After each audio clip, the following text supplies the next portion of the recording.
បាទជំរាបសួរប្រិយមិត្តជាទីរាប់អានថ្ងៃនេះជួបជាមួយនឹងខ្ញុំបាទម្ដងទៀតហើយនៅក្នុង Channel តារាខ្មែរលុយថ្ងៃនេះខ្ញុំបាទនឹងធ្វើការវិភាគត្រួសត្រាសអំពីចំនួនរវាងថៃនិងកម្ពុជាសំណួរចោទសួរថាតើថៃពិតជាឈ្នះកម្ពុជាមែនដែរទេខ្ញុំបាទក៏មិនដឹងដូចគ្នាដែរប៉ុន្តែខ្ញុំបាទនឹងធ្វើការវិភាគឲ្យស៊ីជម្រៅបន្តិចអំពីបញ្ហាចំនួនមួយនេះតោះទៅស្ដាប់ការវិភាគរបស់ខ្ញុំបាទដូចតទៅសង្គ្រាមនិងចំនួនព្រំដែនរវាងកម្ពុជានិងថៃមិនមែនជារឿងថ្មីឡើយវាជាបញ្ហាប្រវត្តិសាស្ត្រដែលបន្តអូសបន្លាយអស់ជាច្រើនទសវត្សរ៍ប៉ុន្តែសំណួរធំគឺតើថៃពិតជាឈ្នះលើចំនួននេះមែនឬវាគ្រាន់តែជាការប្រើអំណាចយោធាដើម្បីបង្ខំខាងទុនខ្សោយប្រវត្តិសាស្ត្រចំនួនកម្ពុជាថៃកើតឡើងពីការកំណត់ព្រំដែនសម័យអាណានិគមបារាំងបន្ទាត់ផែនទីមិនច្បាស់លាស់បានបង្កឲ្យមានការបកស្រាយខុសៗគ្នាដែលថៃជាញឹកញាប់យកអត្ថប្រយោជន៍ពីភាពមិនច្បាស់នេះករណីរំលោភបំពានព្រំដែនកន្លងមកមានការចោទប្រកាន់ជាច្រើនថាថៃបានរាយបន្លារលក់ដាក់ទូកកុងតេន័រនិងកសាងហេដ្ឋារចនាសម្ព័ន្ធយោធា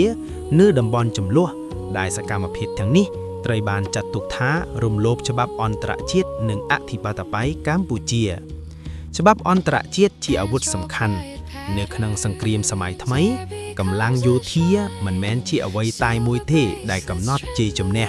ច្បាប់អន្តរជាតិនិងតុលាការអន្តរជាតិក្លាយជាវេទិកាសំខាន់ដែលកម្ពុជាបានប្រែដើម្បីការពារសិទ្ធិនិងដែនដីរបស់ខ្លួនករណីប្រាសាទព្រះវិហារសាលាដំបងនិងសាលាអន្តរជាតិយុត្តិធម៌បានសម្រេចយ៉ាងច្បាស់ថាប្រាសាទព្រះវិហារស្ថិតនៅក្រោមអធិបតេយ្យរបស់កម្ពុជានេះបង្ហាញថាក្នុងផ្នែកច្បាប់ថៃមិនមែនជាអ្នកឈ្នះឡើយអំណាចយោធាទល់នឹងសុចរិតភាពថៃអាចមានអាវុធនិងថវិកាយោធាធំជាងប៉ុន្តែសង្គ្រាមមិនត្រឹមតែវាក់ដោយចំនួនរថកង់ឬយន្តហោះទេសុចរិតភាពនិងការគាំទ្រពីសហគមន៍អន្តរជាតិគឺជាកម្លាំងមើលមិនឃើញកម្ពុជាមិនមែនជាប្រទេសទុនខ្សោយកម្ពុជាទោះបីជាមានប្រវត្តិសង្គ្រាមឈឺចាប់ប៉ុន្តែបានរៀនពីអតីតកាលកងទ័ពកម្ពុជាមានបទពិសោធន៍ការពារនិងការអត់ធ្មត់ខ្ពស់នៅក្នុងការការពារដែនដីជាតិសង្គ្រាមព័ត៌មានឬជាហៅថា Information War ថៃបានប្រើប្រព័ន្ធផ្សព្វផ្សាយនិងសង្គ្រាមព័ត៌មានដើម្បីបង្កើតទស្សនៈថាខ្លួនជាភាគីត្រឹមត្រូវប៉ុន្តែការពិតនៅលើដីនិងឯកសារច្បាប់มันអាចលះបង់បានជារៀងរហូតតើនរណាជាអ្នកឈ្នះពិត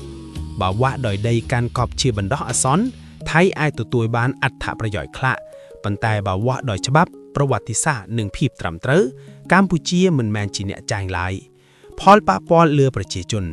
អ្នកចាញ់ពិតក្នុងចំនួនគឺប្រជាជនទាំងពីរ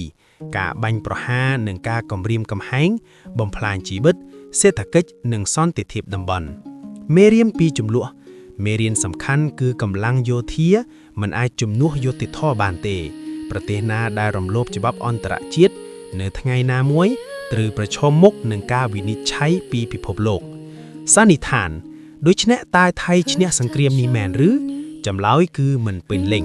ក្នុងខណៈដែលថៃប្រើអំណាចយោធាកម្ពុជាឈ្នះក្នុងផ្នែកច្បាប់សុចរិតភាពនិងអត្តសញ្ញាណជាតិជ័យជំនះពិតគឺការរក្សាអធិបតេយ្យនិងសន្តិភាពរយៈពេលយូរសូមអរគុណសម្រាប់ការទស្សនាវីដេអូនេះតើប្រិយមិត្តទាំងអស់គ្នាយល់យ៉ាងណាដែរកុំភ្លេចជួយ comment នៅក្នុងវីដេអូនេះទាំងអស់គ្នាអរគុណសូមជម្រាបលា Old gods in the carvings listening on their thrones slow steps silk in motion time moves like incense smoke echo of the cold